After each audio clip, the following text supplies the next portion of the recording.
چوتھی جماعت بھی مکروہ نہیں، یا پہلی جماعت بلند آواز سے اذان و اقامت کہہ کر نہ پڑھی گئی ہو تو صرف دوسری جماعت مکروہ نہیں، یا پہلی جماعت ان لوگوں نے پڑھی ہو جو اس محلے میں نہیں رہتے اور نہ ہی ان کو مسجد کے انتظامات کا اختیار حاصل ہے، یا بقول امام ابو یوسف رحمۃ اللہ علیہ کے دوسری جماعت اس حیت سے ادا نہ کی جائے جس حیت سے پہلی جماعت ادا کی گئی ہے، یعنی جس جگہ پہلی جماعت کا امام کھڑا ہوا تھا دوسری آگے جماعت کا امام وہاں سے ہٹ کر کھڑا ہو تو حیت بدل جائے گی، اور امام ابو یوسف رحمۃ اللہ علیہ کے نزدیک جماعت مکروہ نہ ہوگی۔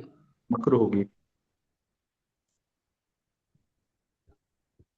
یوسف رحم اللہ کا اور امام ابو حنیفہ رحم اللہ کا، امام ابو حنیفہ رحم اللہ فرماتے ہیں کہ اگر حیت بھی بدل جائے تو پھر بھی مکروہ تحریمی ہے، لیکن امام ابو یوسف رحم اللہ اس میں فرماتے ہیں کہ اگر حیت کو بدل دیں گے ہم، مثال کے طور پر امام جو ہے وہ پہلے جہاں جماعت ہوئی تھی، ایک تو وہ اذان اور اقامت کے ساتھ نہ ہوئی ہو، دوسری یہ ہے کہ امام نے جس جگہ کھڑے ہو کر پہلے امام نے جماعت کروائی ہے تو دوسرا امام اس جگہ کھڑا نہ ہو بلکہ اس سے ہٹ کر کھڑا ہو جائے تو حیت کو بدل دے، تو اس صورت کے اندر جو ہے امام ابو یوسف رحم اللہ کے نزدیک مکروہ تحریمی نہیں ہوگی۔ تنبیہ، اگرچہ بعض جی لوگوں کون کا پڑھے گا؟ آپ کوئی اور ساتھی پڑھے؟ پڑھو۔